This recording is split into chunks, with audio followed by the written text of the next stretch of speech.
حدیث میں آتا ہے رسول اللہ صلی اللہ علیہ وسلم نے فرمایا کہ جب کسی بندے سے گناہ ہوتا ہے اور وہ اللہ کے سامنے ہاتھ اٹھا کے توبہ کرتا ہے تو اللہ فرشتوں سے کہتے ہیں کہ دیکھو یہ مجھ سے توبہ کر رہا ہے نا، تو اس کو یقین ہے کہ کوئی خدا ہے، کوئی رب ہے جو اس کے گناہ پہ سزا بھی دے سکتا ہے اور معاف بھی۔ حالانکہ ابھی اللہ نے سزا دی نہیں ہے، کوئی نظر بھی نہیں آ رہی سزا اس کو یقین ہے کہ میرا کوئی رب ہے جو اس گناہ پہ سزا بھی دے سکتا ہے اور معاف بھی کر سکتا ہے، تبھی یہ مجھ سے گڑ گڑا کے معافی مانگ رہا ہے۔ تو میں اس کے عمل کی لاج رکھتا ہوں۔ اس کا یہ نہ، بہت سے گناہ کرتے ہیں نہیں ہاتھ اٹھاتے اللہ کے سامنے، اور اللہ کو دیکھنے کے بعد تو سارے ہی ہاتھ اٹھائیں گے، تو پھر تو سارے اٹھا لیں گے ہاتھ، توبہ کریں گے۔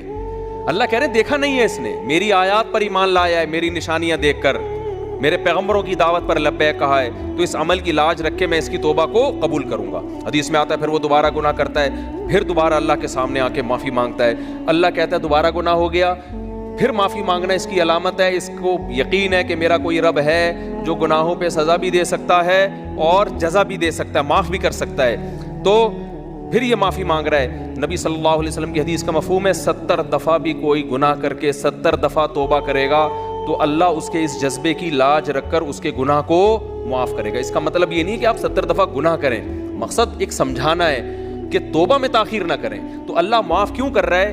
اس کے اس توحید والے نظریے کی بیس پر کہ اس کو پتا ہے کہ مجھے گناہ معاف کروانے کے لیے میرے پاس اللہ کے سوا کوئی آپشن نہیں ہے۔ تو توحید اللہ کو بہت پسند ہے، شرک سے اللہ کو بہت زیادہ نفرت۔ تو یہ 4 شرطیں بھائی جس میں پائی جائیں گی، پھر وہ آپ عمل کرو گے تو عمل کیا کہہ رہے گا؟ از کالڈ اچھا۔